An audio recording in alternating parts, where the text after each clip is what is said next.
والسلام علی رسول الکریم واعوذ باللہ من الشیطان الرجیم بسم اللہ الرحمن الرحیم۔ پچھلی دفعہ ہم نے آیا نمبر 231 تک پڑھ لیا تھا۔ آج ہم 232 سے اس کا آغاز کر رہے ہیں۔ اس سے پہلے میں آگے بڑھوں، میں آپ لوگوں کے سامنے ابھی تک جو کچھ ہم نے پڑھا ہے طلاق کے حوالے سے اس کو اختصار کے ساتھ آپ کے سامنے پیش کر دیتا ہوں، اس کے بعد آگے بڑھتے ہیں۔ جو کچھ ہم نے پڑھا یہ آیا نمبر 229 ہے۔ اگر آپ اس میں دیکھیں جو طلاق دینے کا طریقہ ہے وہ 228 میں بیان ہوا ہے، اور یہ بتایا گیا کہ یہ طلاق جو ہے یہ اس طرح کی طلاق آپ 2 دفعہ پوری زندگی میں دے سکتے ہیں۔ یہ 228 میں کیا چیز تھی جو بیان کی گئی تھی؟ وہ یہ تھی کہ جب طلاق دی جائے تو طلاق طہر کی حالت میں دی جائے۔ طہر کی حالت کا مطلب یہ ہے کہ میاں اور بیوی کا آپس میں تعلق قائم نہ ہو اور حیض کا زمانہ نہ ہو، حیض کا وقت نہ ہو۔ 2 حیضوں کے درمیان جو وقفہ ہوتا ہے خواتین کے ساتھ اس کو طہر کہتے ہیں۔ اس طہر کے دور میں طلاق دی جائے اور اس میں میاں اور بیوی کا آپس میں تعلق نہ قائم ہو،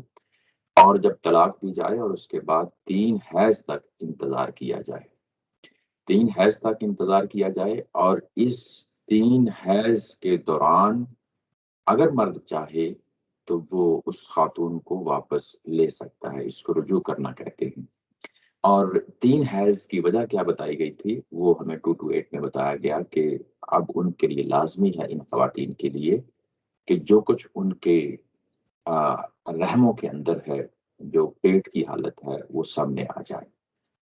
اور یہ اس کا پرائمری ریزن ہے۔ اور اس کے بعد یہ کہ مرد جو ہے وہ اس عورت کو واپس لے سکتا ہے، یعنی 3 حیض کے اس دورانیے میں واپس لے سکتا ہے۔ اگر وہ واپس لے دیتا ہے تو یہ ایک نارمل کی زندگی ہوگی، یعنی روٹین کی زندگی ہوگی، جس میں کوئی دوبارہ سے نکاح نہیں پڑھنا پڑے گا۔ بس یہ کہ اس نے واپس لے لیا ہے اپنا فیصلہ جو پہلے کیا تھا اور اس سے رجوع کر لیا ہے۔ یہ جو طریقہ ہے رجوع کرنے کا، طلاق دینے کا، یہ زندگی میں ایک رشتہ نکاح میں 2 دفعہ استعمال ہو سکتا ہے، اس سے زیادہ نہیں۔ یعنی 2 دفعہ استعمال ہو سکتا ہے۔ ایک دفعہ اگر آپ نے یہ کام کیا اور اس کے بعد رجوع کر لیا، یہ 229 کے اندر جو ہے نا یہ بتایا گیا تھا الطلاق مرتان۔ جب واپس لے لیا اس خاتون کو، اور پہلی دفعہ جب یہ واقعہ پیش آیا تو اس کے بعد ہو سکتا ہے کہ پھر 1 مہینے کے بعد، کچھ ہفتوں کے بعد، کچھ سالوں کے بعد پھر جو ہے نا وہ آپس میں پرابلم ہو جائے، تو اس صورت میں کیا دوبارہ طلاق دی جا سکتی ہے؟ تو قرآن مجید کہتا ہے کہ ہاں دی جا سکتی ہے۔ اب یہ دوسری طلاق ہوگی، اور اس طلاق کے اندر بھی جو ہے نا رجوع کا حق ہے۔ جب آپ دوسری دفعہ یہ کام کریں گے تو اس طلاق کے اندر بھی رجوع کا حق ہے۔ 3 دفعہ جو حیض کا آنا ہے اس کے اندر جو ہے نا رجوع کیا جا سکتا ہے۔ اور اگر ان دونوں دفعہ، یعنی جب آپ نے یہ رجوع کیا ہے، فرض کیا کہ آپ نے رجوع نہیں کیا اور آپ نے یہ وقت گزرنے دیا، خواہ وہ پہلی دفعہ ہو یا دوسری دفعہ ہو، یعنی پہلی دفعہ فرض کیا، ہم فرض کر لیتے ہیں کہ اس نے رجوع کر لیا، لیکن دوسری دفعہ سپوز اس نے رجوع نہیں کیا، اور یہ اس کے بعد طلاق آٹومیٹیکلی ہو جاتی ہے، خواہ وہ پہلی دفعہ ہو یا دوسری دفعہ ہو۔ 3 حیض کا جو زمانہ ہے یہ گزر جائے تو طلاق اس کے بعد خود بخود ہو جاتی ہے۔ اب اس کے لیے کوئی ضروری نہیں ہوتا کہ 10 دفعہ دہرایا جائے، 3 دفعہ دہرایا جائے الفاظ کو کہ میں طلاق دیتا ہوں۔ یہ بے معنی جو ہے نا جملے ہیں۔ یعنی ایک دفعہ آپ نے ارادہ کیا، اور ارادہ کرنے کے بعد کچھ اعمال ہیں، یعنی طہر میں طلاق دی جائے گی، کچھ موقع اور محل دیکھا جائے گا۔ 3 حیض جو ہے نا وہ خاتون اسی گھر کے اندر گزارے گی، اس کو گھر سے نہیں نکالا جا سکتا جب تک کہ اس کی پیٹ کی حالت واضح نہ ہو جائے 3 حیض کے دوران۔ اچھا، جبکہ یہ کہ وہ وقت گزر گیا 3 حیض کا اور آپ نے رجوع نہیں کیا تو اس کے بعد طلاق خود بخود ہو جاتی ہے۔ ہاں، اس کے بعد وہ خاتون کہیں اور نکاح نہیں کرتی اور دوبارہ وہ لوٹنا چاہتی ہے اپنے پرانے میاں کی طرف، تو اس صورت میں اس کو دوبارہ نکاح کرنا پڑے گا۔ اب یہ نیا رشتہ ازدواج ہوگا، نیا نکاح کا تعلق ہوگا، یعنی جب بھی طلاق دی جاتی ہے تو بار بار ہم یہی کہتے ہیں کہ ایک رشتہ نکاح میں 3 دفعہ طلاق دینے کا حق ہے۔ تو جب دوسری دفعہ جو ہے نا نکاح پڑھ لیا گیا تو اب اس کا مطلب یہ ہوگا کہ اب پھر ایک نیا رشتہ جو ہے نا وجود میں آ چکا ہے۔ پہلا رشتہ گو کہ وہ ماضی کا رشتہ تھا، وہ ختم ہو چکا، اب اس کی جگہ ایک نیا رشتہ، نیا نکاح کے ساتھ جو ہے نا یہ رشتہ وجود میں آیا ہے۔ اس کے اندر بھی پھر جو ہے نا وہی 3 جو طلاقوں کا تصور ہے، 3 اس میں۔ اچھا، اب اس میں اگر جو ہے وہ شخص ایک ہی رشتہ نکاح کے اندر ہوتے ہوئے 2 دفعہ رجوع کر لیتا ہے، تیسری دفعہ اگر وہ طلاق دیتا ہے تو پھر جو ہے نا یہ رجوع نہیں کیا جا سکتا۔ پھر وہ تیسری دفعہ جب طلاق دے گا تو وہ جو 3 حیض ہوں گے وہ خاتون اس کو گزارے گی اپنے اسی پرانے شوہر کے گھر میں، اور وہ صرف اس لیے کہ تاکہ پیٹ کی حالت واضح ہو جائے، اس کا نان نفقہ، اس کی گھر کی تمام ضروریات جو اس دوران 3 حیض کے زمانے میں ہوں گی وہ مرد ہی پوری کرے گا، مرد ہی پوری کرے گا، اور اس کے بعد طلاق ہو جائے گی۔ اب یہ جو طلاق ہوئی ہے تیسری دفعہ، اب اس کے خاتمے کے بعد جب وہ خاتون کسی اور جگہ نکاح کرتی ہے تو قدرتی طریقے سے پھر جو ہے نا اگر کہیں ایسا موقع پیدا ہو جاتا ہے کہ وہ عورت دوبارہ جو ہے نا طلاق کے پروسیس سے گزرتی ہے تو پھر جو ہے نا کہیں جا کے قرآن مجید کہتا ہے کہ وہ پرانے شوہر کے ساتھ رابطہ بحال کر سکتی ہے، یعنی نکاح کے ذریعے سے، لیکن اس کے لیے بھی اب شرط یہی ہے کہ اللہ کی حدود کو قائم و دائم رکھنا ہے۔ اللہ کی حدود کو قائم و دائم رکھنا ہے، یہ بڑا امپورٹنٹ جو ہے نا فریزز ہیں جو بار بار جو ہے نا اس آیت کے ٹکڑے کی صورت میں بار بار آ رہی ہیں۔ اس کے بعد جب ہم یہ مضمون آگے بڑھا تھا تو آیا نمبر جب ہم پہنچے تھے 231 میں، تو اس میں وَإِذَا طَلَّقْتُمُ النِّسَاءَ فَبَلَغْنَ أَجَلَهُنَّ فَأَمْسِكُوهُنَّ بِمَعْرُوفٍ أَوْ سَرِّحُوهُنَّ بِمَعْرُوفٍ۔ یہ جب ہم نے آیا پڑھی تھی پچھلی دفعہ تو ہم نے یہ کہا تھا کہ یہ جو آیا ہے یہ 229 ہی سے جو ہے نا یہ نکلی ہوئی آیا ہے، یعنی ہم جب نظم میں دیکھ رہے ہوتے ہیں تو آپس میں لنک بنا رہے ہوتے ہیں کہ یہ جو بات کہی جا رہی ہے اگر پیچھے بات کہی گئی ہے تو وہ کس آیا سے متعلق ہے۔ پیچھے جو بات 229 میں جو ہے نا بیان ہوئی تھی وہ ہمارے سامنے ہے، وہ کیا ہے؟ وہ یہ کہ الطلاق مرتان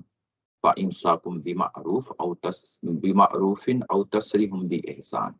یعنی طلاق 2 دفعہ ہوگی اور اس کے بعد یا تو آپ ریٹین کریں گے، امساک کریں گے، روکے رکھیں گے یعنی رجوع کرنے کی صورت میں، یا تسریح باحسان، یا آپ اس کو جو ہے نا چھوڑ دیں گے، جانے دیں گے۔ یہ ہے جو وجہ یہاں پہ بیان کی گئی تھی۔ اور اس کے بعد جب 231 میں آئے تھے تو وہاں پہ یہ کہا گیا کہ وَإِذَا طَلَّقْتُمُ النِّسَاءَ فَبَلَغْنَ أَجَلَهُنَّ فَأَمْسِكُوهُنَّ بِمَعْرُوفٍ، یعنی جب یہ وقت پورا ہو جائے 3 حیض کا تو اس کے بعد اب آپ نے کیا کرنا ہے؟ روکے رکھنا ہے، اور وہ دستور کے مطابق جو ہے نا سوری بھلے طریقے سے جو ہے نا روکے رکھنا ہے۔ دستور نہیں، یہاں پہ معروف کا معنی یعنی بھلے طریقے سے، اچھے طریقے سے جو ہے نا آپ نے روکے رکھنا ہے۔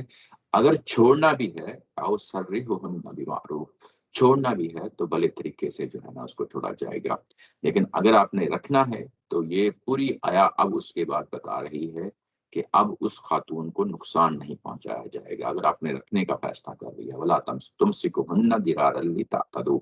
یعنی اب آپ نے نقصان نہیں پہنچانا، کوئی زیادتی نہیں کرنی اس خاتون کے ساتھ۔ اگر کوئی ایسا کرتا ہے تو وہ بہت بڑا ظلم کرتا ہے، فقط ظلم نفسہ، یعنی جب یہ اس طرح آیا کا ٹکڑا آتا ہے ظلم نفسہ، اس کا معنی یہ ہوتا ہے کہ اس نے بہت بڑا گناہ کر دیا ہے۔ یہ جس طرح قرآن مجید یہ کبھی شرک کے لیے لفظ استعمال کرتا ہے، کبھی یہ قتل کے لیے لفظ استعمال کرتا ہے، کبھی یہ یتیم کے مال کھانے کے لیے لفظ استعمال کرتا ہے ظلم نفسہ، تو ایگزیکٹلی وہی فریز یہاں پہ استعمال کی ہے کہ اگر خاتون کو بلا کے رکھ کے اپنے پاس رجوع کر لیا ہے اور اس کے بعد پھر وہ ظلم کر رہا ہے تو گویا یہ ایک بہت بڑے گناہ کا، کبیرہ گناہ کا جو ہے نا وہ معاملہ کر رہا ہے، اور اس کا مواخذہ ہوگا، اس کو نہیں چھوڑا جائے گا قیامت والے دن۔ اور اس کے بعد یہ بات کہی، اور اس کے بعد ایک اور بڑی سخت بات کہی کہ اگر تم یہ کرتے ہو تو تم اللہ کی آیات کے ساتھ کھیل رہے ہو، مذاق کر رہے ہو۔ وَلَا تَتَّخِذُوا آیَاتِ اللَّهِ، یعنی اللہ کی آیات، اللہ کے احکامات کو، اللہ کی شریعت کو کھلا مذاق کر رہے ہو، اس کا ہنسی مذاق اور ٹھٹھا کر رہے ہو۔ یہ ضروری نہیں ہوتا کہ زبان سے ہو، بعض اوقات عمل سے بھی ہوتا ہے، تو یہاں پہ عمل سے ہو رہا ہے۔ اس کے بعد پھر سمجھانے کے موڈ میں کہا کہ وَاذْکُرُوا نِعْمَتَ اللَّهِ عَلَيْكُمْ، اللہ کی نعمت کا جو ہے نا یعنی اس چیز کو سامنے رکھو، یہ اللہ کی نعمت کون سی ہے؟ یہ کہ تمہارے درمیان اللہ کے رسول آ چکے ہیں، وہ شریعت لے کے آ رہے ہیں، حکمت، ایمان و اخلاقیات کی تعلیمات دی جا رہی ہیں۔ یہ اللہ کی بہت بڑی نعمت ہے، اس کا خیال کرو۔ اور اسی کنٹیکسٹ میں، طلاق کے ہی کنٹیکسٹ میں یہ بات سمجھائی جا رہی ہے کہ جو کچھ تمہیں دیا جا رہا ہے اس پہ عمل پیرا ہو جاؤ۔ اگر تمہیں طلاق دینی پڑ جائے تو انہی طریقوں کو استعمال کرو، اس کے علاوہ کوئی اور طریقہ استعمال نہ کرو، اور تمہیں اسی کے ساتھ نصیحت کی جاتی ہے۔ اس کے بعد یہ کہا یعظکم بہ، اسی کے ساتھ نصیحت کی جاتی ہے، اللہ کا تقوی اختیار کرو۔ تقوی جو ہے وہ کی ورڈ ہے اس پوری سورہ بقرہ کے اندر، جب ہم دوسرا ہاف جو پڑھ رہے ہیں جس میں شریعت کا بیان ہے، جب بھی کوئی شریعت کا بیان آتا ہے تو آخر میں تقوی کا جو ہے نا وہ کی ورڈ آ جاتا ہے۔ تو یہاں پہ بھی وہی صورتحال ہے، واتقوا اللہ واعلموا ان اللہ بکل شیء علیم۔ تم جو کچھ بھی کرتے ہو سکتا ہے کہ یعنی غصے میں، ہو سکتا ہے تم نقصان پہنچانے کی غرض سے، یعنی اس کے بعد زیادتی کرنے کی غرض سے تم اپنی خاتون کے ساتھ اس طرح کا رویہ اپنا سکتے ہو،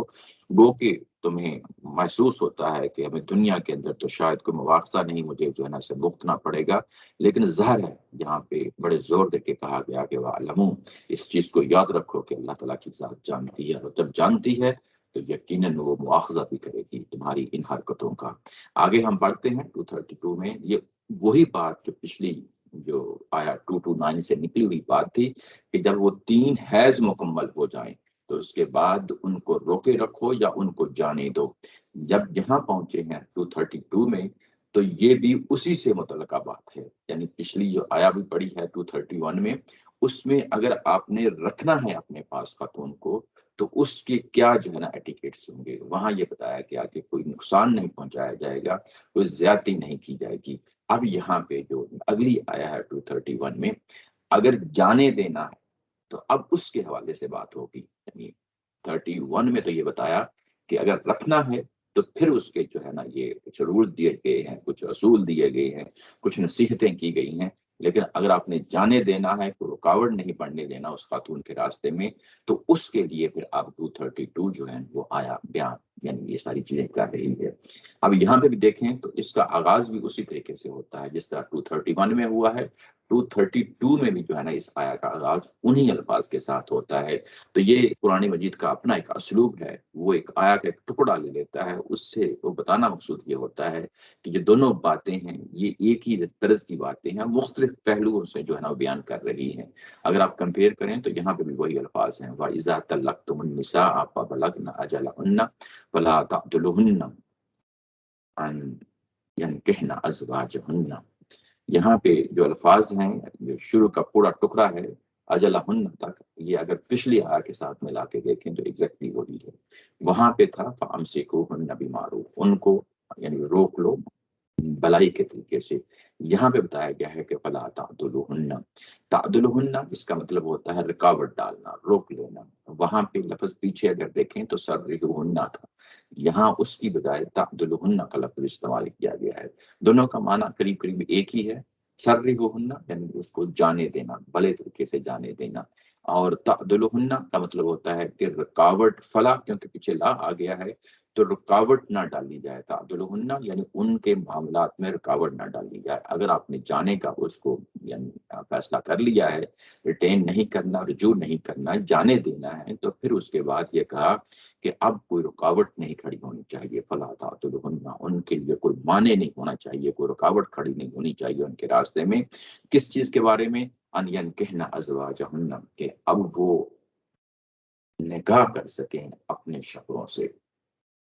نکاح کر سکیں اپنے شوہروں سے، اذا ترادوا بینہم، جب وہ دونوں، ترادو کا مطلب یہی ہوتا ہے کہ راضی ہونا، یعنی میوچولی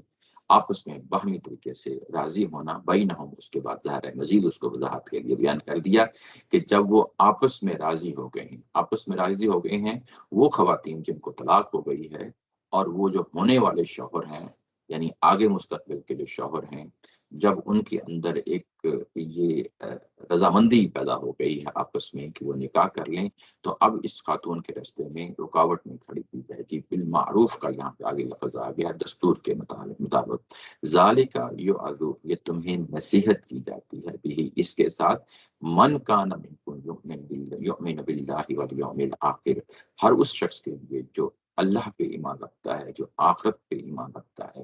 ذالکم ازکا لکم واطہر، اور اس کے بعد کہا کہ یہ تمہارے لیے نہایت ہی پاکیزہ طریقہ ہے۔ ازکا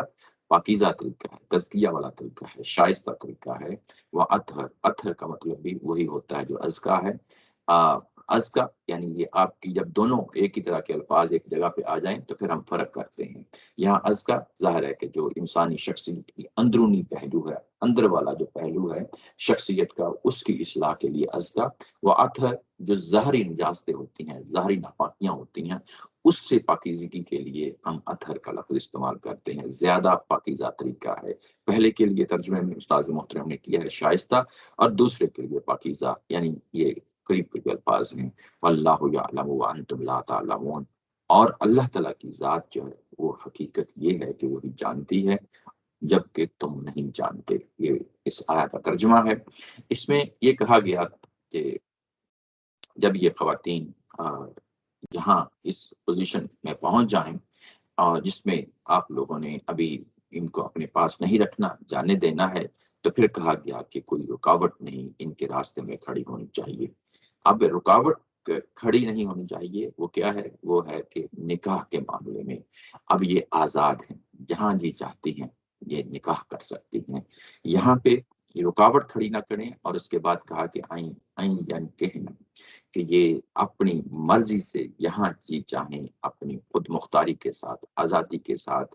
ان کے لیے کوئی روک ٹوک نہیں ہونی چاہیے، اپنے مستقبل کے ہونے والے شوہروں سے یہ شادی کر سکتے ہیں۔ یعنی یہاں پہ کوئی پابندی، کوئی قدغن جو ہے نا سوسائٹی کی طرف سے وہ نہیں لگائی جا سکتی اس خاتون کی کہ وہ اپنے ہونے والے مستقبل کے شوہر کے ساتھ شادی کر سکے۔ اب یہ جو مستقبل کا جو شوہر ہے، یہ پورا امکان ہے کہ یہ کوئی اور بھی ہو سکتا ہے، اور بھی ہو سکتا ہے۔ ظاہر ہے پچھلے شوہر سے شاید طلاق ہوئی ہے، اب کسی نئے شوہر کی جو ہے نا ظاہر ہے اس کے ساتھ اس کی جو ہے نا نکاح ہوگا۔ یہ مستقبل کا جو ہونے والا شوہر ہے یہ ہے۔ اب یہ بھی پاسبل ہے کہ جو پچھلا شوہر ہے وہ اپنے 3 حیض میں تو رجوع نہیں کر سکا، لیکن بعد میں پھر اس کو پشیمانی ہوتی ہے، پریشانی ہوتی ہے، وہ چاہتا ہے کہ دوبارہ جو ہے نا یہ خاتون کہیں اور نکاح نہ کرے، بلکہ واپس جو ہے نا پرانے شوہر کے ساتھ نکاح کر لے۔ اور اگر اس میں یہ خاتون راضی ہے کہ میں پچھلے شوہر کے پاس جانا چاہتی ہوں، تو اس کے لیے بھی یہ ظاہر ہے کہ اس آیا کے اندر یہ چیز یعنی عمومی پہلو لیے ہوئے ہے کہ وہ کس شوہر کے ساتھ اس نے شادی کرنی ہے، خواہ وہ پچھلے شوہر کے ساتھ شادی کرنی ہے، نکاح کرنا ہے، یا کوئی اور نیا شوہر ہے جس کے ساتھ اس نے نکاح کرنا ہے۔ یہاں یہ خاتون نکاح یافتہ یہ خاتون ہے، اس کو پورا اختیار دیا جا رہا ہے کہ وہ جس سے جی چاہے جو ہے نا اپنی خود مختاری کے ساتھ، آزادی کے ساتھ جو ہے نا وہ نکاح کر سکتی ہے۔ جبکہ وہ جو ہونے والا شوہر ہے، جو مستقبل کا شوہر ہے، خواہ وہ پچھلا شوہر ہی کیوں نہ ہو یا کوئی نیا شوہر ہی کیوں نہ، جو آگے جو جس کے ساتھ یہ بندھن بندھنا ہے، جب وہ آپس میں راضی ہو گئے ہیں، ترادو کا لفظ آیا ہے، جب وہ آپس میں راضی ہو گئے ہیں اور وہ راضی معروف طریقے سے ہوئے ہیں، معروف طریقہ یعنی دستور کا جو معاشرے کا بھلا طریقہ ہے، معاشرے کا جو دستوری طریقہ ہے، معاشرے کی اچھی جو ویلیوز ہوتی ہیں ان کی پیروی کرتے ہوئے جو ہے نا یہ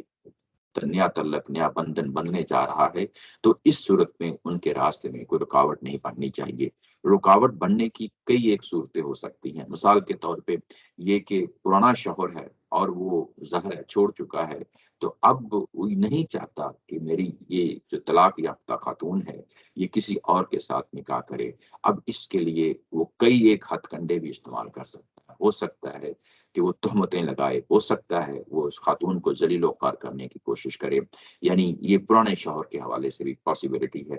اور اس کے بعد جو خاتون کا اپنا گھرانہ ہے وہاں سے بھی یہ چیز پھوٹ سکتی ہے۔ وہ کیسے؟ وہ اس طریقے سے کہ ہو سکتا ہے یہ خاتون اپنے پرانے شوہر کے ساتھ نکاح کرنا چاہتی ہو دوبارہ، لیکن گھر والے، اس خاتون کے گھر والے راستے میں رکاوٹ بن جائیں، یہ کہیں کہ تم دوبارہ جو ہے نا اپنے پرانے شوہر کے پاس جا رہی ہو، ہماری تو ناک کٹ گئی تھی، ہماری تو کوئی عزت نہیں رہی تھی۔ یہ اس طرح کی چند ایک مثالیں ہیں جو آپ کے سامنے رکھی ہیں، اور بھی مثالیں ہو سکتی ہیں۔ ظاہر ہے جب یہ چیز یہاں عمومی لب و لہجے میں بیان کی گئی ہے تو اس کے بعد جو معاشرے کے اندر بھی رسوم و رواج ہوں گے، وہ جو غلط رسوم و رواج ہوں گے، وہ راستے میں رکاوٹ بن جائیں گے۔ یہی وہ رکاوٹیں ہیں جس کے لیے یہاں منع کیا گیا ہے کہ تم ان کے راستے کی رکاوٹ نہ بنو، جبکہ وہ ہونے والے جو میاں بیوی ہیں آپس میں راضی ہیں، اور وہ معروف طریقے سے راضی ہیں۔ معروف طریقے دستور کے، یعنی معاشرے کے اندر جو رسوم و رواج ہیں اس کے مطابق جو ہے نا سب کچھ ہو رہا ہے۔ یعنی یہ کہ اب معاشرے کے اندر رسوم و رواج ہیں، یعنی جو شریفانہ طریقہ ہے اس کے مطابق جو ہے نا یہ آگے نکاح ہونے جا رہا ہے، تو اس میں رکاوٹ نہ پیدا کرو۔ اب یہ معاشرے کے اندر جو بات کہی گئی دستور کے مطابق، یہ امکان ہو سکتا ہے کہ مطلب اگر یہ رکاوٹ بنیں گے تو اس کے نتیجے میں زنا جو ہے نا وہ پروموٹ ہو، اس کے نتیجے میں فرار، اغوا اور دوڑ جانا جو ہے نا معاشرے سے، اور دوڑ کے شادی کر لینا، یہ ساری چیزیں جو ہے نا اس سے پھوٹ سکتی ہیں۔ اور یہاں اس لیے بالمعروف کہا کہ جب یہ سب کچھ نہیں ہو رہا، اچھے طریقے سے، بھلے طریقے سے، دستور سے، معاشرے کے اندر جو رسوم و رواج ہیں اس کے مطابق جو ہے نا اگر یہ لوگ فیصلہ کرتے ہیں تو تمہیں رکاوٹ نہیں بڑھنا چاہیے۔ اس کے بعد کہا ذالک یوعظ بہ، اور اس کے بعد کہا کہ تمہیں اس چیز کی نصیحت کی جا رہی ہے۔ ذالک جو پیچھے پوری بات ہوئی ہے اس کی نصیحت کی جا رہی ہے۔ پیچھے بات کیا ہوئی ہے کہ تم رکاوٹ نہ بنو ان کے نکاح میں، جبکہ جو ہے نا وہ دستور کے مطابق وہ آپس میں راضی ہیں نکاح کرنے کے لیے، تو تم رکاوٹ نہ بنو، اس کی نصیحت کی جا رہی ہے۔ اب یہ یہاں پہ واضح کیا جا رہا ہے کہ یہ بیسیکلی نصیحت کس کو کی جا رہی ہے؟ یہ نصیحت ہر اس شخص کو کی جا رہی ہے جو اللہ پہ ایمان رکھتا ہے، آخرت پہ ایمان رکھتا ہے۔ یہ بڑی امپورٹنٹ چیز ہے۔ دیکھیں ان آیات کے اندر قدم قدم پہ اللہ تعالیٰ کی ذات جو ہے نا کچھ مزید چیزیں ہیں جو ساتھ اٹیچ کر رہی ہے۔ یعنی میری اس بات پہ وہی نصیحت حاصل کرے گا جو یقیناً اللہ پہ ایمان رکھتا ہے اور آخرت پہ ایمان رکھتا ہے۔ جو اللہ پہ ایمان نہیں رکھتا، آخرت پہ ایمان نہیں رکھتا، اس سے تو کچھ بھی توقع کیا جا سکتا ہے، لیکن جو واقعتاً حقیقتاً اللہ پہ ایمان رکھتا ہے اور آخرت پہ ایمان رکھتا ہے، وہی لوگ آگے بڑھیں گے اور میری اس نصیحت کو قبول کریں گے۔ یعنی جیسا کہ میں یہاں پہ شریعت بیان کر رہا ہوں اس پہ عمل پیرا ہو جائیں گے۔ اس کے بعد کہا ہے کہ ذالکم ازکی لکم، یہ تمہارے لیے شائستہ طریقہ ہے۔ شائستہ طریقہ ہے، جیسا کہ میں نے کہا کہ معاشرے کے اندر کچھ قدریں ہوتی ہیں، کچھ ویلیوز ہوتی ہیں، جب انسان ان کی پیروی کرتے ہیں تو معاشرہ مضبوط ہو جاتا ہے۔ یہ پہلا جو ازکا کا لفظ آیا ہے یہ اس کے لیے ہے، یعنی وہ جو ویلیوز اور قدریں ہیں جن کی آپ پیروی کرتے ہیں، معاشرے کے اندر اچھی چیزیں ہیں، پیروی کرتے ہیں، معاشرہ سٹرانگ ہو جاتا ہے۔ سٹرانگ ہو جاتا ہے ان قدروں کو پیروی کرتے ہوئے، اس معاشرے کے اندر پھر یعنی زنا عام نہیں ہوتا، پھر وہ نکاح اور جو طلاق کے معاملات ہیں وہ بھی بہت زیادہ جو ہے نا گمبھیر نہیں بن جاتے۔ اور جب اس طریقے سے خاتون کو طلاق ہوتی ہے اور اس کے بعد قدرتی طریقے سے، فطری طریقے سے ان کو الاؤ کر دیا جاتا ہے کہ جائیں جہاں جی چاہیں شادی کریں، اگر ان کی رکاوٹیں بڑھیں گی تو معاشرہ جو ہے، رکاوٹیں کھڑی کر دی جائیں گی تو معاشرے کے اندر انٹرنلی وہ جو اسٹرینتھ ہے وہ جاتی رہے گی، ویکنیس آ جائے گی۔ یہ اس پہلو سے ہے۔ اور اس کے بعد وہ اطہر یہ ظاہری نجاستیں ہیں، ان سے پاکیزگی ہے۔ ظاہری نجاستیں کیا ہوگی؟ جیسا کہ زنا ہوگا، یہ نکاح کے بغیر مرد اور عورت کا تعلق عام ہو جائے گا، یعنی یہ ظاہری نجاستیں ہیں۔ اس نجاستوں سے پاکیزگی چاہتے ہو، یہ معاشرے کے اندر جو ہے نا اچھا طریقہ چاہتے ہو، تو جو تمہیں یہاں بتایا جا رہا ہے اس پہ عمل پیرا ہو جاؤ۔ اب اس کو ہم اپنے معاشرے کے ساتھ اگر کمپیئر کریں تو وہ جو خاتون ہے جو طلاق یافتہ ہوتی ہے اس کو کس قدر پیچیدہ مسئلہ بنا دیا گیا ہے ہماری سوسائٹی کے اندر، کہ وہ نیا جو ہے نکاح پڑھنا اس کے لیے کتنا مشکل بن جاتا ہے۔ یہی وہ چیزیں ہیں جن کو اللہ تعالیٰ کی ذات یہاں ہمیں سمجھا رہی ہے۔ واللہ یعلم وانتم لا تعلمون، یعنی تمہیں نہیں معلوم کہ اس کے کیا کانسیکوینسز ہوں گے، اس کے کیا نتائج ہوں گے اگر تم رکاوٹیں کھڑی کرو گے۔ اللہ تعالیٰ کی ذات جانتی ہے، جبکہ وہ جانتی ہے تو یہی وجہ ہے، اسی کی بنیاد پہ تمہیں جو ہے نا اس کی نصیحت کی جا رہی ہے۔ آگے بڑھتے ہیں۔ یہ آیا 232 تک جو ہے نا ہم نے پڑھ لیا۔ آگے آیا 233 آتی ہے۔ اب یہ جو ابھی تک ہم نے پڑھا ہے، اس میں اگر آپ دیکھیں تو جس کو طلاق دی جا رہی ہے اس کے بارے میں ابھی ہمیں معلوم نہیں ہے کہ اس خاتون کے بچے بھی ہیں کہ نہیں ہیں۔ اب جو اگلی آیا ہے، اب اس کو بات ابھی وہی بات سے بات نکل رہی ہے، اصل موضوع وہی ہے۔ موضوع کیا ہے؟ یعنی یہ جو 229 کے اندر ہم نے پڑھا تھا، الطلاق مرتان، اسی سے پھوٹی ہوئی، اسی سے نکلی ہوئی ساری باتیں ہیں یہ۔ یہ 229 کے بعد 230 بھی جو اسی سے متعلقہ تھی، 31 بھی، 32 بھی، اور اب جب ہم 33 پڑھ رہے ہیں تو یہ بھی اسی سے متعلقہ ہے۔ کس حوالے سے متعلقہ ہے؟ یہ کہ خاتون کو طلاق دے دی گئی ہے اور اس کے کچھ بچے ہیں، اب کیا معاملہ ہوگا اس کو زیر بحث لایا جا رہا ہے۔ یعنی خاتون کو طلاق دے دی گئی، اس کے بعد رجوع نہیں کیا، عورت کو جانے دیا، خواہ وہ پہلی طلاق میں تھا، دوسری طلاق میں تھا، تیسری طلاق میں تھا۔ تیسری طلاق میں تو رجوع کا حق نہیں ہوتا، یعنی لیکن یہ کہ جانے دیا گیا، پہلے اور دوسری میں بھی جانے دیا گیا، اور فرض کیا کہ پہلی اور دوسری میں رجوع کر لیا، تیسرے میں جانے دیا گیا، تو تیسرے میں تو ظاہر رجوع کا حق ہی نہیں ہوتا۔ تو اب طلاق ہو گئی ہے، اب طلاق ہو گئی ہے، اب طلاق ہونے کے ساتھ ساتھ اس خاتون کے کچھ بچے ہیں، اب وہ بچوں کو یہاں پہ زیر بحث لایا جائے گا 233 کے اندر۔ یہاں پہ کیا چیز ہے جس کی یہاں پہ وضاحت کرنا مقصود ہے؟ نیچے اگر آپ دیکھیں تو کنیکٹر میں استاد محترم نے رکھا ہے، طلاق کے بعد بھی مائیں، یعنی ہے معاملہ وہی طلاق کا ہے، طلاق ہو چکی ہے، خاتون کو جانے دیا گیا ہے، تو اب ان بچوں کے ساتھ کیا ہوگا؟ والوالدات یرضعن اولادہن حولین کاملین، وہ مائیں جو بچوں والی ہیں وہ دودھ پلائیں گی، یرضعن اولادہن، اپنی اولاد کو دودھ پلائیں گی، حولین، 2 سال، حول کا مطلب سال ہوتا ہے، حولین پورے 2 سال، کاملین یعنی پورے، کامل کا مطلب ہوتا ہے پورا، پورے 2 سال تک جو ہے نا وہ اس دودھ پلانے کی جو مدت ہے وہ 2 سال رکھ دی گئی ہے۔ یہ کن کے لیے؟ لمن ارادہ ان یتم الرضاعہ، یہ ان کے لیے جو چاہتے ہیں کہ یہ رضاعت، دودھ پلانا جو خاتون کا ہوتا ہے یہ مکمل کروا لیا جائے۔ ظاہر ہے پرانا شوہر جو ہے وہ چاہتا ہے کہ یہ جو دودھ پلانے کا جو معاملہ ہے، بچے ہیں اور بچے دودھ پیتے بچے ہیں، اب ان بچوں کے ساتھ کیا ہوگا؟ اگر جو پرانا شوہر ہے وہ چاہتا ہے کہ جو ہے نا یہی ماں جس کو طلاق دی گئی ہے وہ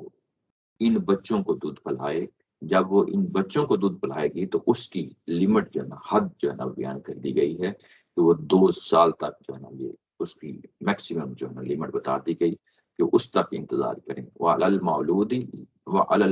لَهُ رِزْقُهُنَّ وَكِسْوَتُهُنَّ بِالْمَعْرُوفِ، اور اس کے بعد یہ کہ جو والد ہے، یہاں مولود کا لفظ استعمال ہوا ہے، یعنی جنا گیا، اس کا معنی ہوتا ہے یعنی بچے کے لیے مولود کا لفظ آیا ہوتا ہے، لیکن مولودی لہو کا لفظ آ گیا ہے، یعنی وہ بچہ، یعنی جو جنا گیا تھا، کس کے لیے جنا گیا تھا؟ والدی کے لیے جنا گیا تھا۔ یہاں پہ مولود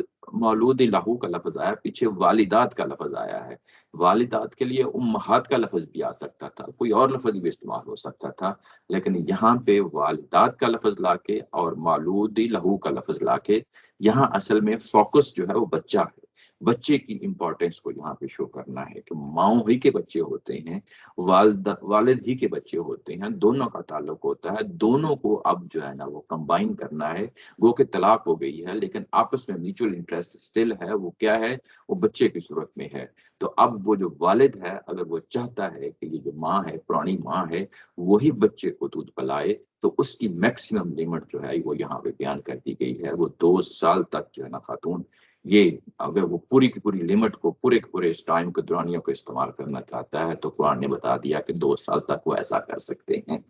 کہ وہ خاتون اپنے بچے کو دودھ پلا سکتی ہے۔ اچھا، جب یہ دودھ پلا سکتی ہے تو اب یہ بتایا گیا کہ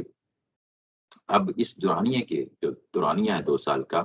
اب اس میں ظاہر ہے وہ خاتون کو باؤنڈ کیا جا رہا ہے۔ اب اس کا خرچہ کون اٹھائے گا؟ نان نفقہ کون اٹھائے گا؟ اس کی رہائش، اس کی کپڑے، اس کے جو ہے نا رزق کا معاملہ ہے، کھانے پینے کا معاملہ ہے، نان نفقہ کا معاملہ ہے، تو وہ کون اٹھائے گا؟ اس کے لیے کہا گیا کہ یہ والد اٹھائے گا، اس بچے کا والد اٹھائے گا۔ رزق ہن و کسوت ہن بالمعروف، اور یہاں پہ کہ اس کا خوراک کا جو معاملہ ہے وہ بھی مرد اٹھائے گا، اور اس کے بعد اس کے جو اوڑھنے پہننے کا مسئلہ ہے، کسوت کا مطلب ہوتا ہے لباس یا اوڑھنے پہننے کی جو چیزیں ہوتی ہیں اس کے لیے یہ بالمعروف یہاں پہ پھر جو ہے نا رواج کو سامنے رکھا گیا ہے، دستور کو سامنے رکھا گیا ہے، جو معاشرے کے اندر پایا جاتا ہے اس کے مطابق جو ہے نا یہ سب کچھ ہوگا۔ اور وہ جو دستور کے مطابق ہوگا تو کیا مطلب ہے، یعنی یہ کہ جو امیر ہے، امیر اپنا ظاہر ہے اس کے مطابق اپنے بچے کی پرورش کے لیے 2 سال میں جو خرچہ اٹھے گا وہ اس کے مطابق ہوگا، جو غریب ہوگا وہ اس کے مطابق ہوگا۔ تو یعنی یہاں پہ معاشرے کے اندر جو معروف رسوم و رواج ہوتے ہیں اس کے مطابق جو ہے یہاں پہ یہ چیزیں نمٹائی جائیں گی۔ یہ جو بار بار معروف کا لفظ آ رہا ہے یہ ظاہر ہے معاشرے کے اندر جو قدریں ہیں، ویلیوز ہیں، جو رسوم و رواج ہیں، شریفانہ طریقہ ہے، اس کی پیروی کرنے کے لیے کہا جا رہا ہے۔ اگر کوئی حکومت اس کی بنیاد پہ کوئی قانون سازی کرنا چاہتی ہے تو وہ بھی قانون سازی کی جا سکتی ہے، یعنی یہاں پہ کوئی کرائٹیریا ڈیفائن کرنا ہے، کوئی طریقہ کار وضع کرنا ہے، کوئی قانونی کوئی چیز دینی ہے، تو یہ جو معروف کی چیزیں جتنی بھی قرآن مجید کے اندر بیان کر رہا ہوتا ہے وہ انسانوں کو الاؤ کر رہا ہوتا ہے، انسانوں کو الاؤ یعنی کیا جا رہا ہوتا ہے شریعت کے معاملے میں کہ وہ جو معروف ہے اگر وہ چاہیں تو اس کو کوئی مستقل بنیادیں اپنے اندر ڈھونڈنا چاہتے ہیں قانون کی صورت میں تو وہ بنائی جا سکتی ہیں۔ شریعت نے خود جو ہے نا یہاں پہ الاؤ کیا ہے، اور جب یہ ہو تو اس میں یہ کہا گیا ہے کہ لا تکلف نفس الا وسعها، تو کسی شخص کو یعنی اس کی وسعت سے زیادہ، طاقت سے زیادہ جو ہے نا بوجھ نہیں ڈالا جائے گا، تکلیف نہیں دی جائے گی۔ تکلف کا مطلب ہوتا ہے بوجھ ڈالنا، تکلیف میں ڈالنا۔ وسعہ یہاں پہ وسعت کا جو لفظ ہوتا ہے جو اردو میں بھی استعمال ہوتا ہے، یہ آپ کی اپنی کیپیسٹی، کس چیز کی کیپیسٹی، یہ کہ ہر شخص کی اپنی کیپیسٹی ہے، کوئی غریب ہے، کوئی امیر ہے، نفسیاتی طور پہ بھی اس کو دیکھا جا سکتا ہے، یعنی جو کوئی بھی وہ شخص ہے، خواہ وہ والد ہے یا والدہ ہے،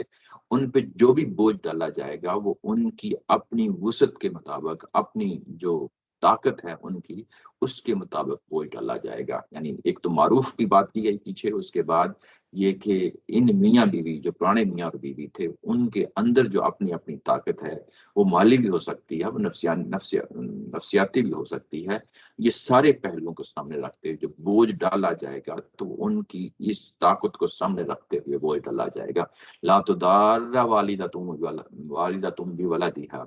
اور نہ ہی والدہ کو اس کے بیٹے کی وجہ سے کوئی تکلیف دی جائے گی، ولا مولود لہ بولدہ، اور نہ ہی والد کو اس کے بیٹے کی وجہ سے کوئی تکلیف دی جائے گی۔ یعنی یہ کہ والدہ یعنی بچے کی ماں ہے تو اس بچے کی ماں کی ہوتے ہوئے بچے کے ساتھ جو ریلیشن شپ ہے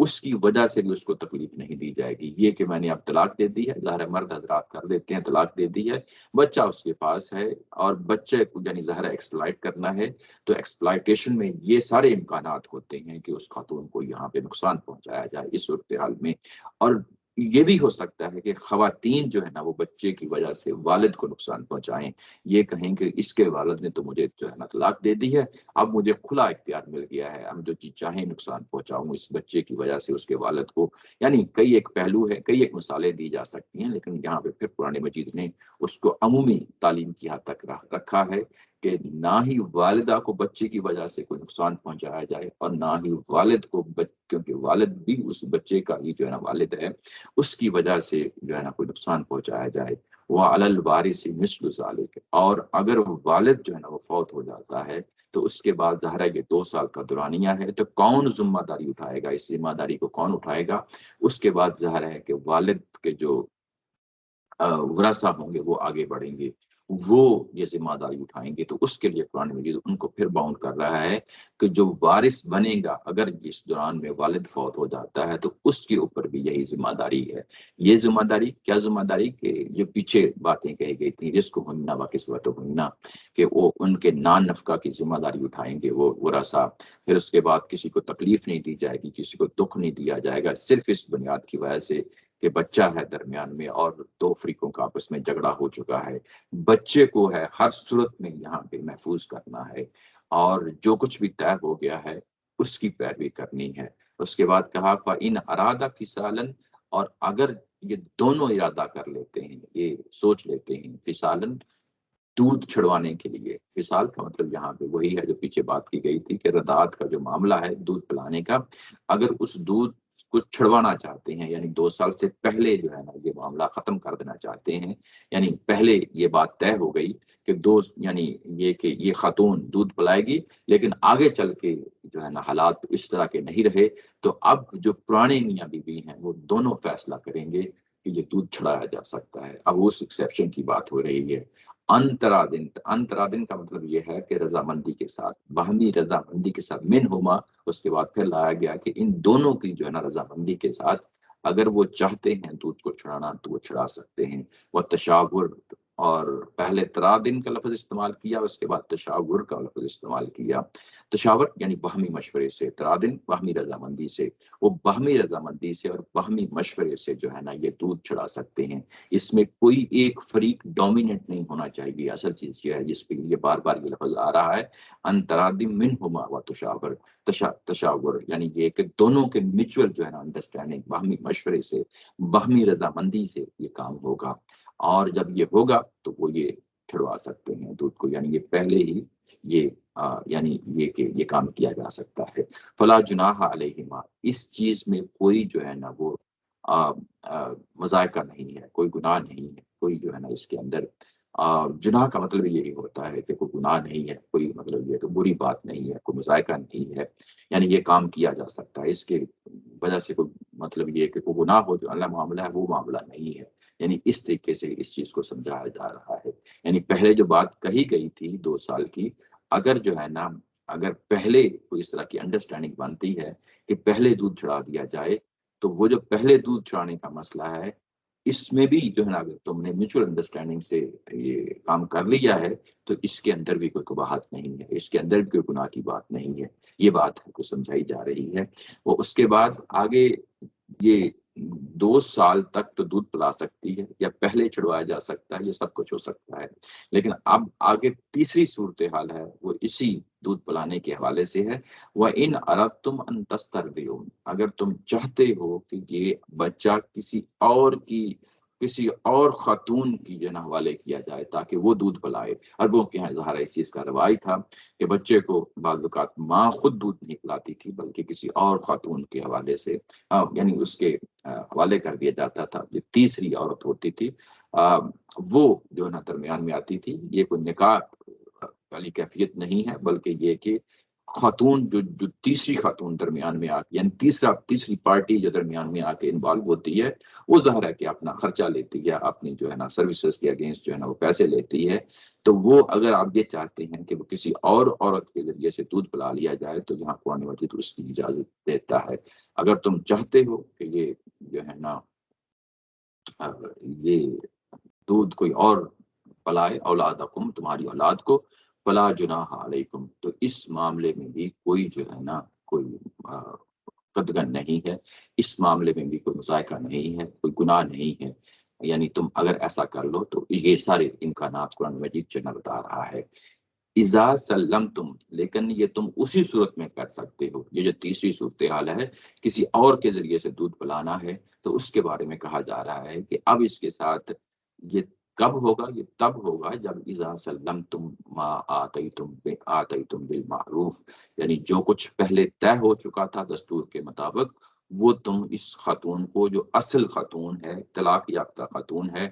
اس کے حوالے سے جو شروع میں سٹارٹ میں جو ڈیل ہوئی تھی کہ تمہیں جو پیسے دیے جائیں گے، نان نفقہ دیا جائے گا، وہ تم اس عورت کے حوالے کر دو۔ یعنی جو پہلی بات ہے، قرآن مجید نے پھر اس کو جو ہے نا لوٹا کے کہا ہے کہ نہیں، جو اس کا اصل حق ہے اس خاتون کا، وہ بھی پورا کیا جائے گا، وہ بھی اس کے حوالے کیا جائے گا۔ جو اصل شروع میں جو کانٹریکٹ ہوا تھا، جو ڈیل ہوئی تھی، اور اس میں جو بھی نان نفقہ دینا تھا وہ بھی ساتھ ساتھ دیا جائے گا۔ اس سے جو ہے نا وہ اب اپنے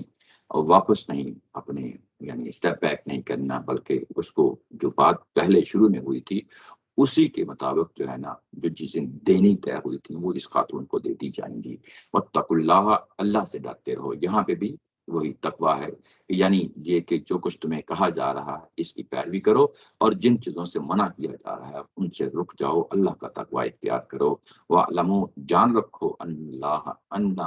اللہ بما تعملون بصیر، کہ بے شک تم جو کچھ بھی کرتے ہو اللہ اس کو دیکھ رہا ہے۔ جو کچھ تم کرتے ہو اللہ اس کو دیکھ رہا ہے، یعنی قدم قدم پہ یہ کہیں بصیر کی جو ہے نا صفت بیان ہو رہی ہے، جیسا کہ پیچھے علیم کی جو ہے نا واللہ یعلم وانتم لا تعلمون یہ استعمال ہوا، اور اس کے پیچھے جو ہے نا اگر آپ دیکھیں 231 میں ان اللہ بکل شیء علیم، تو یہ علیم کا جو بار بار اور اس کے ساتھ بصیر اور سمیع، یہ ساری جتنی بھی جو ہے نا یہاں پہ صفات آ رہی ہیں اللہ تعالیٰ کی ذات کی، یہ اس لیے کہ تم جب بھی یہ معاملہ کر رہے ہو تو اللہ تعالیٰ کی ذات کو سامنے رکھتے ہوئے، حاضر و ناظر جانتے ہوئے کہ وہ بھی ساتھ جو ہے نا سارا معاملہ کر رہا ہے۔ جب یہ طلاق کا معاملہ شروع ہوا تھا تو شروع میں یہ جو لفظ آیا تھا سمیع کا آیا تھا، وہاں پہ اصل میں یہ اگر آپ دیکھیں تو کس طریقے سے چیزیں جو ہے نا آپس میں جڑی ہوئی ہوتی ہیں۔ یہ آیا نمبر تھی 227 اگر آپ دیکھیں، جس میں پیچھے ایلا کا جو ہے نا جو تصور ہم نے پڑھا تھا کہ اگر تم نے جو ہے نا یہ قسم ہی کھا لی ہے اپنی خاتون کو قریب نہ آنے کی، تو 4 مہینے کی مہلت دی جا رہی ہے، اس 4 مہینوں کے اندر اندر تمہیں واپس لوٹنا ہے۔ اگر نہیں لوٹنا اور طلاق ہی دینی ہے تو اس کے لیے لفظ آیا تھا فَإِنَّ اللَّهَ سَمِيعٌ عَلِيمٌ، تو اللہ تعالیٰ کی ذات سمیع علیم ہے۔ یعنی ایک عدالت تو تم زمین پہ لگا رہے ہو، ایک عدالت میں آسمان پہ لگا رہا ہوں، میں اب اس پورے پروسیس کو کلوزلی مانیٹر کروں گا۔ سمیع علیم یہ ہم نے اس وقت یہ سامنے رکھا تھا۔ اب یہ سمیع علیم ہے، یعنی قرآن مجید کا نظم دیکھیں کس خوبصورتی کے ساتھ بعد میں آنے والی جتنی بھی صفات ہیں وہ ان کے ساتھ ان کو جوڑ رہا ہے۔ یہاں پہ سمیع اور علیم اگر آپ بار بار اگر دیکھیں تو ہر آیا کے آخر میں یہ چیز واضح ہو کر سامنے آ رہی ہے، کہیں یہ علیم کا لفظ استعمال ہو رہا ہے، کہیں سمیع کا لفظ استعمال ہو رہا ہے، کہیں جو ہے نا بصیر کا لفظ استعمال ہو رہا ہے۔ تو یہ ساری چیزیں ہیں جن کو سامنے رکھا جائے گا۔ یہاں پہ آیا نمبر 233 کے اندر جو چیز بیان ہوئی ہے وہاں پہ بصیر آ گیا ہے، یہ کہ اللہ دیکھ رہا ہے تم جو کچھ بھی کر رہے ہو، یہیں کہیں پہ بھی تم ڈنڈی نہیں مار سکتے، تمہاری ہر چیز جو ہے ہر حرکت اس کو جو ہے نا کلوزلی مانیٹر کیا جا رہا ہے۔ اس کے بعد یہ معاملہ تھا ان خواتین کا جن کے بچے ہیں اور طلاق ہو گئی ہے۔ اب اس کے بعد ایک اور صورتحال ہے جس کو سامنے لایا جا رہا ہے آیت نمبر 234 میں، وہ کیا ہے؟ وہ یہ کہ ایک ایسی خاتون ہے جو جس کا میاں فوت ہو جاتا ہے، اب وہ بیوہ ہے۔ اب پیچھے طلاق کے حوالے سے جو عدت کے حوالے سے معاملات تھے وہاں میاں موجود تھا، میاں موجود تھا، شوہر موجود تھا، وہ طلاق دے رہا تھا۔ اب ایک ایسی صورتحال پیدا ہو گئی ہے کہ طلاق خود بخود ہو جانی ہے، یعنی جو پرانا تعلق ہے وہ قدرتی طور پہ ٹوٹ جانا ہے۔ وہ جو قدرتی طور پہ ٹوٹ جانا ہے وہ کیا ہے؟ وہ اس صورت میں جس میں میاں خود فوت ہو جائے، یعنی ایک نکاح کا رشتہ ہے، اس رشتے کے اندر ایک فریق جو میاں اور شوہر ہے وہ فوت ہو گیا ہے۔ اب اس کے لیے اس آیا نمبر جو ہے 234 میں اب ہم اس کو دیکھیں گے کہ قرآن مجید اب جو ہے وہ کس اینگل سے اس چیز کو دیکھتا ہے اور شریعت کا بیان ہمیں دیتا ہے۔ یہ اگر آپ دیکھیں تو یہاں پہ جو آیا ہے وہ یہ کہ والذین یتوفون منکم، تم میں سے جو لوگ وفات پا جائیں، وفات پا جائیں یہ مردوں کے حوالے سے یہاں پہ ہے، وفات پا جائیں وَيَذَرُونَ أَزْوَاجًا يَتَرَبَّصْنَ بِأَنفُسِهِنَّ أَرْبَعَةَ أَشْهُرٍ وَعَشْرًا، تو اب جو پیچھے بیویاں رہ گئی، پیچھے وَيَذَرُونَ أَزْوَاجًا وہ اپنی خواتین کو چھوڑ جاتے ہیں، یعنی پیچھے چھوڑ جاتے ہیں، خود فوت ہو جاتے ہیں اور پیچھے خواتین کو اپنی بیویوں کو چھوڑ جاتے ہیں، تو اب یہ عورت کیا کرے گی؟ یتربصن بانفسہن اربعۃ اشہر وعشرا، تو یہ اب انتظار کرے گی، یتربصن انتظار کرے گی، اپنے آپ کو روکے رکھے گی، بانفسہن اپنے آپ کو روکے رکھے گی 4 مہینے، اربعۃ اشہر 4 مہینے روکے رکھے گی، وعشرا اور 10 دن، 4 مہینے اور 10 دن تک جو ہے وہ اپنے آپ کو روکے رکھے گی، یعنی اسی گھر کے اندر رہے گی جس گھر کے اندر ظاہر شوہر فوت ہوا ہے، اور 4 مہینے 10 دن جو ہے نا یہاں پہ یہ کہا گیا۔ اس کے بعد فَإِذَا بَلَغْنَ أَجَلَهُنَّ، جب یہ 4 مہینے 10 دن کی جو مدت ہے، اجل کا مطلب مدت ہوتا ہے، عدت کو بھی ہم یہ لفظ بول لیتے ہیں کہ جب یہ عدت پوری ہو جائے، یہ مدت پوری ہو جائے، فلا جناح علیکم، تو اس تمہارے اوپر کوئی مذائقہ نہیں ہے، کوئی قدغن نہیں ہے، کوئی گناہ نہیں ہے اس معاملے میں، فیما اس معاملے میں، کس معاملے میں؟ فعلن فی انفسہن بالمعروف، کہ وہ خواتین جو جی چاہیں کریں اپنے بارے میں دستور کے مطابق، واللہ بما تعملون خبیر، بے شک اللہ تعالیٰ کی ذات جو کچھ تم کر رہے ہو اس سے آگاہ ہے، واقف ہے، جانتا ہے۔ یہ آیت نمبر 234 ہے۔ اگر آپ دیکھیں اس کا موازنہ پھر ہم 228 کے ساتھ کرتے ہیں، کیونکہ اصل آیا جو کور آیا ہے وہ 228 ہی ہے۔ اس پورے جو ہم طلاق کا جو قانون پڑھ رہے ہیں، اگر ہم وہاں جا کے دیکھیں تو 228 کے اندر جو چیز بیان ہوئی ہے وہ کیا ہے؟ وہ یہ بیان ہوئی ہے کہ یعنی جب یہ طلاق دی جائے تو 3 قروء ہیں، 3 حیض ہیں اس خاتون نے، والمطلقات یتربصن بانفسہن ثلاثۃ قروء، یہ 3 حیض ہیں جس میں اس عورت نے اب انتظار کرنا ہے۔ وجہ کیا بتائی ہے؟ وجہ یہ بتائی ہے کہ جو کچھ ان کے پیٹ کی حالت ہے وہ سامنے آ جائے۔ یہاں پہ بھی اگر آپ دیکھیں تو یہاں اس خاتون کے حوالے سے جو بات کہی گئی ہے کہ یہ جو خاتون ہے جس کا میاں فوت ہو گیا ہے وہ اب کیا کرے، تو اس کے لیے کہا گیا کہ 4 مہینے 10 دن کی جو ہے نا اس کو روکے رکھنا، اپنے آپ کو عدت کا جو مدت جو دی جا رہی ہے اس کی پیروی کرنی ہے۔ پچھلی جو 228 میں پڑھا تھا وہاں تھا 3 قروء کی بات کی گئی تھی، 3 حیض کی بات کہی گئی تھی، یہاں حیض کی بات نہیں کی گئی۔ کیوں نہیں کہے گی؟ ظاہر ہے انسان سوچتا ہے کہ اپنا اس پہ غور و فکر کرتا ہے تو وجہ سامنے آ جاتی ہے، ظاہر تھوڑا سا غور و فکر کرے تو پتہ چل جاتا ہے اس کی کیا نوعیت ہے۔ وہاں پہ مرد ابھی زندہ ہے، مرد ہے جو وہاں پہ طلاق دے رہا ہے، اور مرد نے خود فیصلہ کرنا ہے کہ طلاق میں نے کب دینی ہے۔ وہ طہر کا جو ہے نا دعانیہ ہے، لیکن یہاں پہ قدرتی طور پہ ظاہر مرد یہاں پہ موجود نہیں ہے، فوت ہو گیا ہے۔ اب طہر ہے یا حیض ہے اس کے بارے میں فیصلہ نہیں کیا جا سکتا، نہیں۔ اب یہاں پہ کیا ہوگا؟ اب اللہ تعالیٰ کی ذات نے ایک اور دورانیہ، وہاں 3 تھا نا حیض کا، یہاں پہ ایک اور کم و بیش ایک اور جو ہے نا حیض کا دورانیہ دے دیا گیا۔ وہاں پہ کم و بیش 3 مہینے بنتے تھے، یہاں پہ جو ہے نا اس کو 1 مہینہ 10 دن مزید کر دیے گئے، تاکہ وہ جو گیپ ہے کہ کس حالت میں خاتون کو طلاق دی گئی ہے، کس حالت میں میاں جو ہے نا چلا گیا ہے، پیچھے جو ہے خاتون کی کیا حالت ہے، اس کو یہاں پہ پھر 4 مہینے 10 دن کی جو ہے نا مدت دی جاتی ہے۔ 4 مہینے 10 دن کی مدت دی گئی ہے۔ جب یہ مدت پوری ہو جائے، جس طرح ہم پیچھے آئے نمبر 231 اور 232 میں پڑھ آئے ہیں کہ جب کہ میاں زندہ ہے اور یا تو آپ نے بھلے طریقے سے روک لینا ہے یا جانے دینا ہے۔ 231 میں اور 232 کے اندر بڑی تفصیل کے ساتھ ہم نے دیکھا، یہ اسی نوعیت کا یہ آیت کا ٹکڑا ہے۔ فَإِذَا بَلَغْنَ أَجَلَهُنَّ فَلَا جُنَاحَ عَلَيْكُمْ فِيمَا فَعَلْنَ فِي أَنفُسِهِنَّ بِالْمَعْرُوفِ، یہ اسی نوعیت کا ٹکڑا ہے۔ یہاں یہ بتایا جا رہا ہے کہ ظاہر ہے اب اس خاتون نے جانا ہی جانا ہے، یہاں کوئی رجوع والا معاملہ تو ہے ہی نہیں۔ اب اگر اس نے جانا ہی جانا ہے تو اب وہ عورت جو ہے وہ خود مختار ہے، آزاد ہے، وہ پورا فیصلہ کر سکتی ہے اپنی ذات کے بارے میں، میں نے کیا کرنا ہے۔ اس کے لیے کہا گیا فیما فعلنا فی انفسہن، وہ خود مختار ہے، وہ آزاد ہے، جو جی چاہتی ہے وہ کر سکتی ہے اپنے مستقبل کے بارے میں، لیکن جو بھی کرے گی بالمعروف کرے گی۔ جو معاشرے کے اندر جو رسوم و رواج ہیں، بھلے طریقے ہیں، شرفا کے طریقے ہیں، ان کے مطابق جو ہے نا جو فیصلہ کرے گی اپنے لیے فیصلہ کر سکتی ہے۔ یہاں پہ دیکھیں کتنی خوبصورت طریقے سے قرآن مجید جو ہے نا وہ چیزوں کو واضح کرتا جا رہا ہے۔ یعنی عورت ہے، یعنی معاشرے کے اندر ایک فریق ہے، عورت ہے، وہ دبا ہوا جو ہے نا طبقہ نہیں ہے سوسائٹی کے اندر، وہ اپنی مرضی کے ساتھ آزادانہ اختیار کو استعمال کرتے ہوئے اپنی زندگی کے وہ فیصلے کر رہی ہے، خواہ وہ طلاق ہو جائے جیسا کہ ہم نے پیچھے پڑھا، یا یہاں پہ بیوہ ہونے کی صورت میں اب اس نے خود فیصلہ کرنا ہے کہ میں نے آگے کیا کرنا ہے، لیکن اس کو پھر یہاں پہ باندھا ہے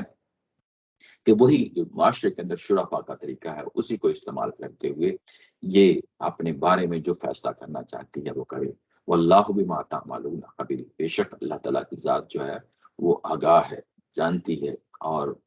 جو کچھ بھی تم کرو گے، یعنی ان خواتین کے بارے میں جو کچھ بھی تم یعنی جو فیصلہ کرنا ہے